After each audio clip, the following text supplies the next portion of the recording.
And there we go again. Game number 2 of a best of 3 Sanctuary versus Next. Next won very convincingly game number 1. And now it's game 2 time. It's brought to you by Hefla TV. I'm Heflamoke. With me is couchor. And let's hop into the draft. And we can already see Next please got their hands on a super strong hero being the Ancient Apparition, whereas Sanctuary, they actually banned out the 2 heroes that they themselves played in the first game, so that's kind of a funny sight to behold. But Sanctuary now, the Centaur Warrunner, the Dazzle are open to be picked up if they want to do so, or if they want the Nature's Prophet for themselves this game. Yep, definitely. And well, it's AA gaming again. I don't know. It's like every time I see AA, it's just like I have this dooming ice blast just flying across the map, just causing so much pain. I would ban this damn hero. I would rather deal with a Batrider, for example, than or like an Invoker than AA. It's really like all the games we've seen with AA. It's having just so much impact. It's not even funny. It definitely isn't. I mean, I guess the reason why Batrider, for example, is stronger is that a Batrider initiation is more consistent. So you can just lock one hero down, whereas the Ice Blast, you sometimes miss it, and well, problems as such. So the AA, not the strongest. I mean, if you don't have the Ice Blast, that hero is almost nothing. Sure, the Chilling Touch is good early on, but at the later stages, it's the Ice Blast or nothing for that hero. Yep, definitely. And we see the Nyx coming out this time for Sanctuary. Nyx had it, right? Yeah, Nyx had it last Yeah. game. So, yeah, Nyx is coming out this time for Sanctuary. Yeah, and I mean, it's not a bad hero, definitely. Can just scout things out with the Vendetta. And heroes like the Ancient Apparition are easy prey for that hero, but Sanctuary, what are they gonna like pair it up with? Usually, you need something global for the Vendetta initiations to be more useful. Otherwise, you just have to focus so much resource on a couple of one-man ganks. So, not too sure what they're gonna go for here. Well, they're hesitating as well. They used almost half of their bonus time, so they're really struggling. I mean, not really struggling, but they're really considering what direction this draft should go. And I mean, they have to, because like they're facing elimination here with the second game. If Next gets another head start and finish the game, then yep, Sanctuary would be out. Are they actually maybe considering the Doom for themselves? Crystal Maiden. But no, they go for a Crystal Maiden, so Wow, haven't seen her for a long time. No, actually, not that long. I mean, this week a couple times, but still. Like, Crystal Maiden. No, it's like she's not. I don't know. She doesn't get utilized by many teams anymore. I mean, she's the running aura, and there's not many teams because there's so many more attractive heroes at the moment in the current meta. yeah, the Crystal Maiden is just so damn squishy, and the movement speed is so low as well. Sure, Yep. she has 2 nukes, has a really nice arcane aura, so if the team with the Crystal Maiden gets a nice start, then it definitely can work out. But if they don't get the nice start, then the Crystal Maiden just falls off so much. But next, please, they actually picked up the Doom for the second game in a row, Yep. and that hero is like almost never bad because Sanctuary, they're gonna have to pick up some core heroes for sure. So somebody's gonna get doomed. Yeah, someone is getting doomed. That's just a fact. Indeed, it is. No, But but like Sanctuary, it worked out very well last game for them. I mean, the Doom did so work. He had twice or maybe even 3 times like a double stomp initiation, Doom on the Ember. The Ember, like he had no chance whatsoever to get into the fights. Like his damage, like I think he got once he got a fist off before he got doomed, but that's pretty much it. All the other times he was just taken out of the equation, and yeah. So I hope the Doom is gonna have such a start as well here in this game. yeah, definitely. And as far as bans go, though, Sanctuary, they take out the Nature's Prophet. They just got to know the full wrath of the Nature's Prophet the last game, so taking that out. And once again, the Viper getting banned out, whereas next, please, they take out the offlaners, being the Centaur and the Clockwork, but a Luna pick for Sanctuary. Yep, I like it. I mean, it's quite early. You could have saved the Luna pick for later, so you don't show the core you want to go for, but then again, I mean, it's a solid carry. It's one of the most picked carries anyway in the current meta, and I like it. But with Doom on the pitch already, that means she's gonna be one of the priority targets to be Doom. Yeah, currently out of those three heroes for sure. And the Luna, I mean, if he gets hit by the Ice Blast as well, it's gonna be so devastating for her. But next, please, they still have a multitude of heroes to actually go for. Yep. And I'm guessing a Shadow Shaman might be picked up once again, actually. Although maybe they want to pick up a core instead at the moment. But one thing we do have to notice is that there's no stand-in for Next Please anymore. District 12 did arrive for the second game, so no CISO anymore. Yep. But Sisu did a nice game after all. I mean, his Rasta was nice against, of course, the building damage and, of course, like his initiation with the Plink Dagger. Also, the timely Plink Dagger he got up there definitely worked out. So Sisu, who usually plays for TCN, definitely nice stand-in to have. Yeah, definitely has the skill to do so, but next, please, they're quite in a pickle about actually deciding their last pickup at the moment. I guess the Lifestealer wouldn't be the worst decision with all the magical damage coming out from Sanctuary at the moment, but I'm not too sure if that fits the overall play style of Next Please or what they want to go for. Yep. They also take so much of their bonus time. Like the Luna pick already came like after more than 1.5 minutes, and now it's the same for the third pick of Next Please, and it is Oh a yeah, Lifestealer. score!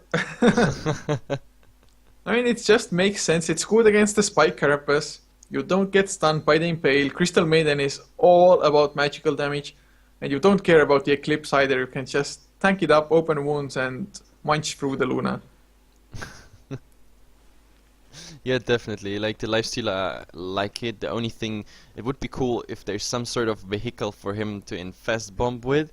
I mean, the Doom, if he goes again for a Plink Dagger initiation, that would be, of course, one source. And, well, there's still the option of going for Storm for the mid. It definitely is. It's the Storm actually would be pretty decent as well. Just being able to jump through the background, especially as there's a Chen now. So, but then again, against the Nyx Assassin, a Storm Spirit has to be really careful not to get impaled nor mana burned. But I would still like the Storm Spirit because just go through the fight, go for the Chen straight away so that no Hand of God, no Test of Faith sendbacks or anything can happen. Yep, but still, I actually like the Chen pickup. Like, you know how hesitant I was like about Enchantress and Chen picks, and I always said like how few of them we see in the current meta, but like, was it yesterday I think? With the two Chen picks, and the Chen worked out really nice. Like, nice heals coming out. I think it was in combination also with the Dazzle.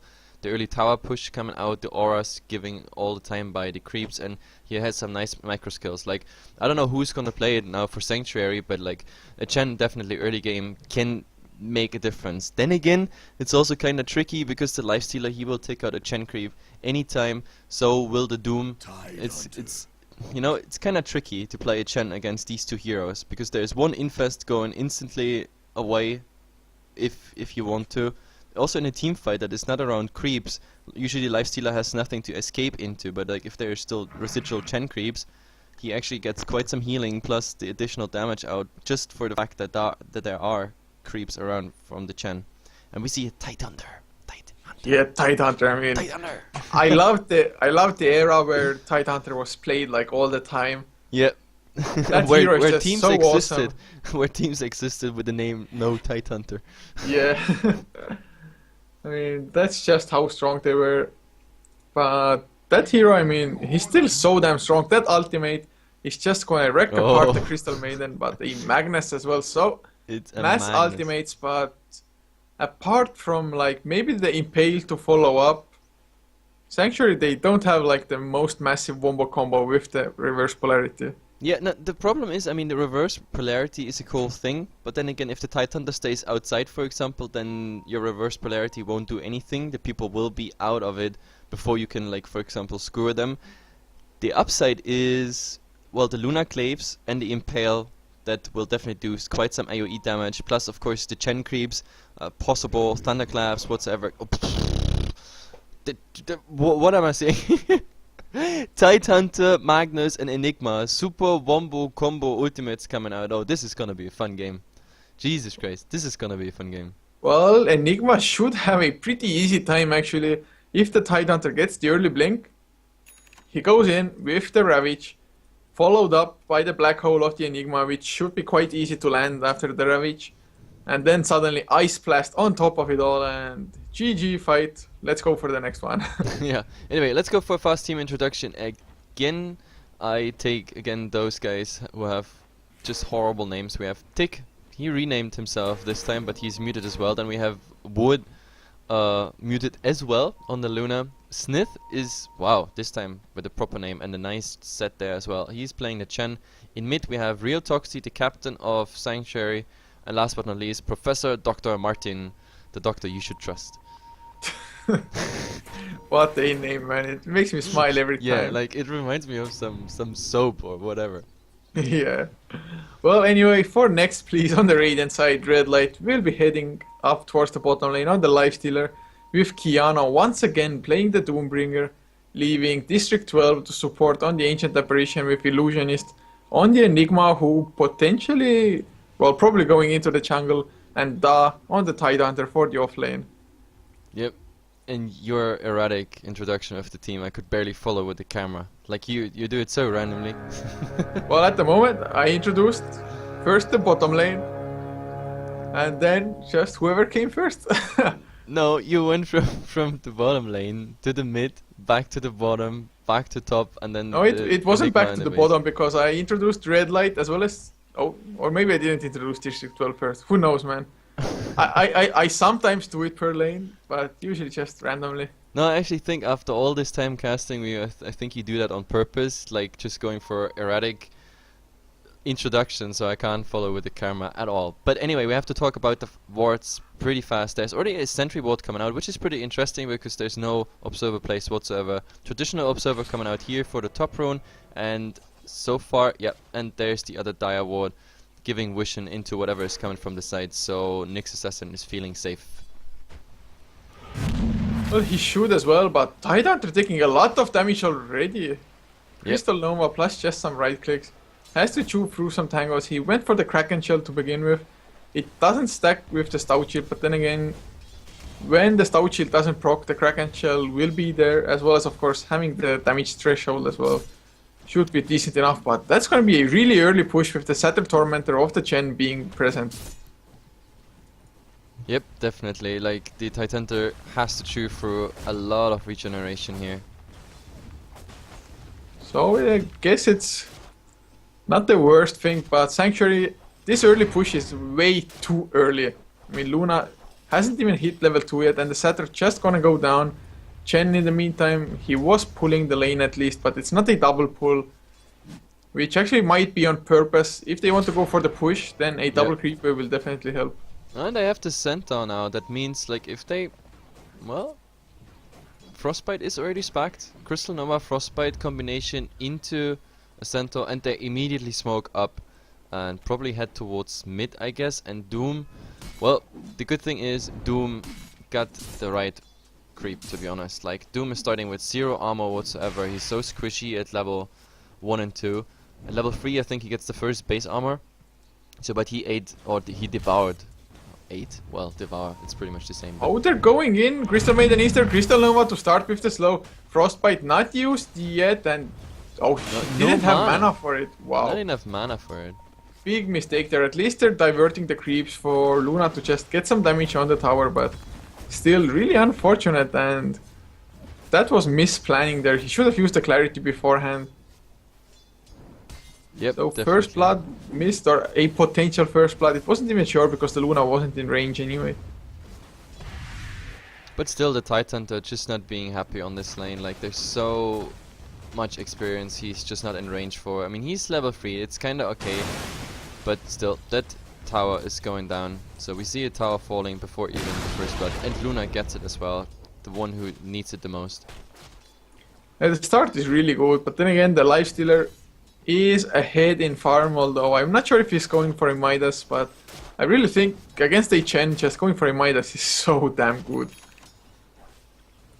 Yeah, It's and the just Nyx so rewarding. The To Nyx eat the can't chain. really stop the lifestealer here as well. That's the biggest problem. He went already for 2 points in rage, so if he actually gets the open wounds up, which is a very low range, but still, then with the 2 levels of rage, he can chew through Carapace. Yeah, he definitely can, and I think that's one of the reasons why the Ancient Apparition just went towards the top lane instead, to make sure that the Tidehunter gets some levels, gets the decently timed Ravage up, as well as, of course, to make sure that there's no tier 2 push going on. I mean, Lifestealer easily takes on the Nyx Assassin one-on-one, especially as the Nyx Assassin had to stay a bit back early. And the Luna, we look at a Midas Luna. Oh, now they go for her. Cold feet up. She's They still might slow get down. it as well, one more right click, they will get the first blood. Yep. Luna stayed there for way too long. No salve on her as well. Like, she could have used salve in between those hits and would have gotten away, just because it's night and she would have been faster than the AA. But yeah, no salve, no nothing. So that will definitely, like, if she was planning to go for, no, she's not going for the Midas. She picked a Blade of Alacrity. Is she rushing Yasha? What? That's I rather have no idea. weird. No, I think this was a panic buyout, but like he had 1,500 gold, so I have no idea why he didn't go for, or they go for the Tidehunter Tidehunter loose again. and beamed up. There's the Frostbite as well. Crystal Nova not used because she doesn't have mana, but it doesn't matter anyway. Yep. Chen gets the kill. Finally.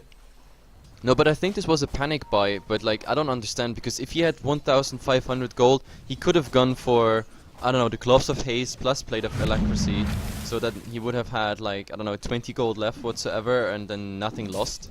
But like this way, he bought the Blade of Alacrity, and yeah, that meant, yeah, he's rushing for the Yasha. Well, I guess if he already picked up the Alacrity, all he can do is just finish up the Yasha straight away before even the power treads, which is definitely nothing I think he wanted to go for, but the tower push is still happening. The cold feet are there as well, mostly to just draw the creep aggro, I guess, away from the tower. And Tidehunter should be able to hit level 6 with the next creep wave now. Yep. Also important level at the moment coming out is Magnus. He's level 6, but he's just TPing back into mid. So actually they're not looking to fight that early on, although Kiano is he rushing the Blink Dagger once again for this game? Well, it looks like it. I mean, at the moment he's not going for anything else. And with that invisibility bottle, he can also go for something. If there's a rotation mid, he just needs to go invisible, the Doom on the Magnus, and anything that would follow up. Yeah, they could actually easily go together with Illusionist, who is about to hit level 6 Oh. as well now. Chen and the Maiden again on the hunt. Oh, Ancient Apparition in big trouble. There's the Frostbite to start things up with. District 12 doesn't use anything, but Tidehunter has the Ravage if they want to go for it. Nice center stand though. Catches both heroes now. Loose and Beam coming up. I think if he wants to survive, yes, there's the Ravage. He's going in with the Anchor Smash. He might get the kill onto the Crystal Maiden. Yes, he gets the 1 kill. Luna dropping really low as well. The Creep's actually doing a nice amount of damage, and Kiano wants to chase this down with the Scorcher, but nice send back by Chen there. Luna will be safe, but the Doom on the Chen just in case. But he might be... No, he can't deny himself there somewhere in the creeps. Nope. And Tidehunter's still in trouble. Yeah. Might go down the Shockwave, actually gets the kill, but the Black Hole, it was way too late. It catches too, but there's no follow-up inside, and a nice impale onto Illusionist. Right clicks coming in, and the reverse polarity catches too as well. But the Cold Feet do proc, and Real Toxic might be in big trouble. One more right click is all that's necessary. But he's bottling up, and looks like they're safe. Another impale. Kiano drops low Shockwave as well. Nice So- 4 of them back so far. Like, we saw all the big ultimates coming out. RP, Black Hole, and the Doom. Oh, District 12, oh, gets skewered up as well, Shockwave to follow up with. And Crystal Maiden gets the kill with the Crystal Nova. Those exchanges, man. Yeah, the only one who's not bothered with this at all is, of course, the Lifestealer. He's just farming away. He's 54 and 23. I'm also starting to show net worth. There it is. The Magnus was leading, but now it is the Nyx. So Magnus is still surprisingly doing well. Yeah, those kills, I mean, Yep. he was just part of 3 kills. That helped him out immensely. That will be his Blink Dagger in only 700 gold now. Yeah, I mean, definitely. he wasn't doing that well on the last hits, but those kills, although now Enigma is shifting his focus on the tier 1 tower on the bottom lane. Red Light even using the Rage for faster attack speed, but the TP coming in by the Nyx Assassin and they have to back off. Impale does hit the Lifestealer, as does the Mana Burn. And with no Rage up, the Lifestealer can't do too much. Yep, like looking at the last hit, the Magnus is actually like 33 and 1 against the Doom with 32 and 5.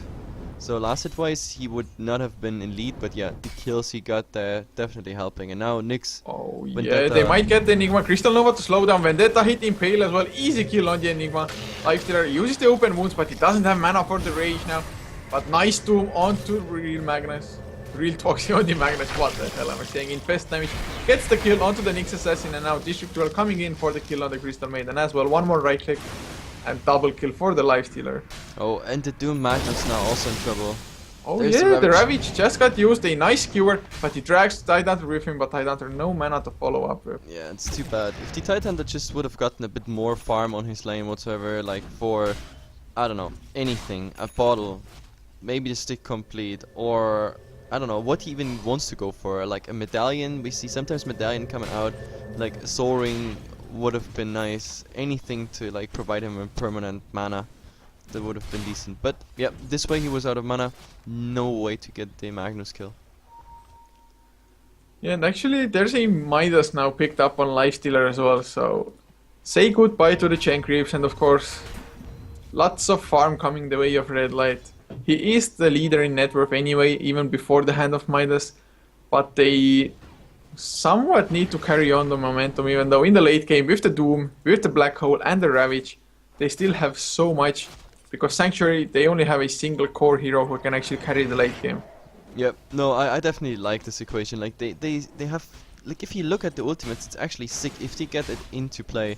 Like they have a Lifestealer, pretty much a 4 protect 1, Doom providing the auras for the Lifestealer, and like taking one out of the equation. If that's Magnus for example, that's already big. Like either Magnus or Luna, like those two targets are like priority. And then they have Ravage set up into a Black Hole. Like it's just crazy. And like the disable that's coming into Sanctuary's way, it's not even funny. Also when you think about the Chen for example, I mean there is a Midas, there is the Infest and the Devour. That's like, if he comes with 3 creeps, like Nex would be able to instantly just get rid of those 3 creeps. Yeah, a bad game to be a Chen, definitely, at the moment. It's definitely not fun in this game to be a Chen. And actually, Kiana might be in trouble. Professor Dr. Martin, Vendetta, Impale, he's waiting for it and he gets dodged as well. There's the Chilling Touch coming in return. Nyx Assassin has to back off. But Kiana, he went for the Arcane Boots to start with and only 300 gold away from his Blink Dagger. And Yep. Mech, not yet finished an Illusionist, but only 400 to 500 gold more. Oh well, and Lifestealer is still happy. Like he's farming and he's farming much more than the Luna is. I mean Luna got the last hit on the tier 1, that kinda kept her in business, but still, even now, with the Lifestealer also getting the last hit on the tier 1 bottom there, like he's 2k ahead of the Luna, and that's all they need, to be honest. I mean, it's kind of a gamble with those big ultimates because they can be huge, but they can also just fail. I mean, we saw so many times games being thrown because a Black Hole went into nothing or just hitting one, RPs being triggered accidentally before. If you remember, like once that RP into say that RP into the air. Into the ground, yeah. Yeah, we saw that in, I think in D2 Row, one of the group stages. Like you can easily throw a game like this, so yeah. So what it comes down to is like who is winning, Lifestealer versus Luna, considering that everybody gets some proper ultimates off. I mean, the Lifestealer is really good to man fight the Luna, but then again, if Luna gets the BKB at some point in time, that will definitely help her, but so far, brown boots with a Yasha, it's definitely a first I see that happen. Yep. Now I think it was really a panic buy, but as I said, I don't think it was the smartest choice. He had 1,500, went for the plate and didn't buy anything else, still lost 250 gold by dying, and I don't know. Did the Yasha first, it is an interesting pick. And now he also, like, I think he has 1,900 gold, so I wonder what he goes for. Does he actually finish a Manta before boots or anything else? That would be nuts. He doesn't even have a TP, for example. It's Man mode, Mask of Madness. Yeah, I mean, Mask Oh, of he goes for Madness, Boots of Travel, Yasha. Oh my god. Okay, So split push and never team fight. Just farm up the Luna. I guess. I don't think it's gonna work. I really No, don't. I don't think it's gonna work either because you're gonna have, I don't know, AA against the split push. You have Titan, Enigma, and Doom, potentially all of them with initiation. And now, we Oh, see there's a Trump. Blink Dagger coming in. Skewer misses everybody. How unfortunate. Magnus wasting the Blink. Oh, nice War Stomp onto 2 heroes. There's the Eclipse Stomp just before the Doom came out. And now Black Hole onto 3 heroes as well. That Ravage Black Hole combination coming into play and they get the chance as well. Oh my god, that's exactly what I said. Ravage into that goddamn black hole. Oh god, that fight was just a And now disaster. Nate's coming in. He wants Open piece wounds of onto this. Crystal Maiden. Munch, munch, munch. Ice Blast flying as well. Professor Dr. Martin gets hit and has the battle. Professor Dr. Martin. Oh god, like if you say that, like Professor Dr. Martin, it sounds like. Yeah, man, it sounds funny every single time. It's so retarded. Oh, actually, Nixus he might be in trouble. Open wounds are off cooldown. He does have the Vendetta though, so should be fine. Yeah. Professor Dr. Martin, please come to the fountain. Oh my god. Actually, okay. the fight, I mean, it started decently enough for Sanctuary because even though Luna got doomed, he popped his Eclipse before the Doom. So actually the Doombringer dropped kind of low. Yep. Actually, I think the Doom made actually quite a misplay there because he opened and then he waited with the Doom for so long. Like it was kinda. Was he deciding what he goes for? Like he had the Magnus or the Luna, but then he finally decided the Luna. But that was after the Eclipse came out. So it's kind of a wonder that like the fight went so well for Nexter, considering how hesitant the Doom was. Yeah, it's just, I mean, they have the superior ultimates and Magnus Oh, wasn't yeah. even to get the reverse polarity up. And The this Ravage was into Black this Hole was just- even without the Ice Blast. Just imagine this combo. Oh, there. Oh, nice blink out by Doom. Yeah, blink in, blink out. Douglas. Just immediate reactions there. And Ice Blast now flying into the mid lane. It catches only the Nyx Assassin though. But Illusionist is there with a Malphite onto the Crystal Maiden. Cold Pete as well. Those Eidolons. Oh, man, reverse polarity. Hand of God coming out. Too bad there was no follow-up to speak of. And there's a Doom now on Real Talks as well. That reverse polarity, but no skewer to drag them back. No nothing. And that's Well, what I was talking about in the draft, that they don't have any synergy. Except was for a make nice big RP. stuff. It That's- was a I damn mean- nice RP. Yeah, it was, but oh, Skewer as well, catches 2 heroes into 2-man Impale as well. They might get 2 kills, but they actually get 2, but they lose 1 in return, but they might lose more. Then gonna go down Nyx Assassin, getting sent back home. So a 2 for 2, but getting 2 He core still heroes. has Ravage. Like, if they go too deep, they still have Ravage. And now this is another last hit for the Lifestealer. Yep, there we go. They might go for the kill actually, nice Impale, but Professor Dr. Martin gonna give away his life for it. And actually, oh, Crystal Maiden getting chased down as well. A few more right clicks is all they need. Nice Frostbite though. Lifestealer under the tower. No rage either. And there's the Ravage. Only 1 hero, but they're gonna kill the Luna. Easy pick off, and they're going for Crystal Maiden. Slowed down by the Gush. And Red Light. Double kill Yep, for him once again. Double kill. A very, very happy Nyx. But, oh man, those big ultimates, it's like... Oh well. But I actually liked it, how long he held on to that Ravage. And he instantly did it as soon as the Luna was showing up. I think that was the entire plan. Like, not using the Ravage, you know, for all the small stuff, for Crystal Maiden or Chen, it's not really worth it.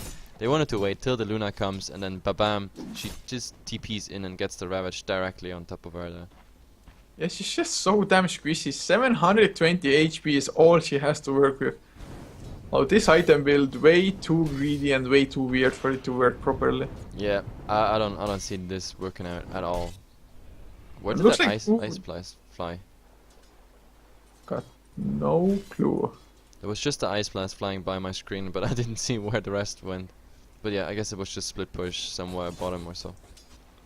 But yeah, Keanu is actually looking towards a Heaven's Halberd, I guess. Maybe for an SNY, but... Oh god, Nyx Assassin, is there any detection? He sees multiple heroes, but he can't really initiate on his own. Oh, but it's good that they scout this out, because now the Luna knows that she has to go back ASAP, and she went mid.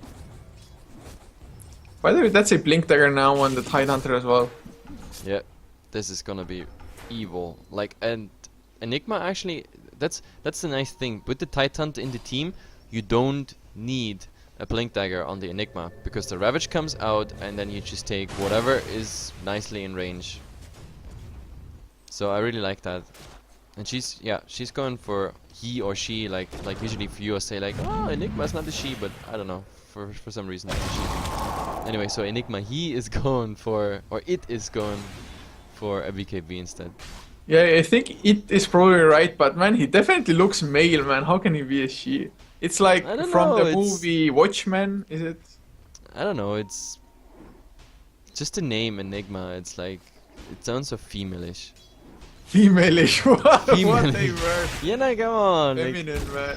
Female-ish, oh god. That's the best word I've ever heard. That sounds so awesome. Yeah, why not? Anyway, we're gonna see a push here in mid, but like they don't want to commit. The only thing they really want to do is send the Chen creeps in, and now I think they're gonna blink in with the Ravage. Some little D-ward war coming out, and yeah, eventually the Chen with the Chen creep. Why the hell is the Tidehunter staying so far back? Just go jump in with the Ravage. It would have been a perfect opportunity. No, they want to open. They want to counter open. That's the entire plan. But now the Doom wants to go for the Luna, but she's too fast. Too damn fast. Oh, Ice Blast flying mid, gonna hit absolutely nothing. Good. If there would have been the Ravage, man. Ravage. But yeah, this Doom, oh, like, Doom might get caught, but there's the Infest in. He blinks out, gets Frostbitten, Infest out as well. There's the freezing field actually, but Doom on the Magnus, no reverse polarity coming out whatsoever. Kiana drops really low, but there's the Ravage as well.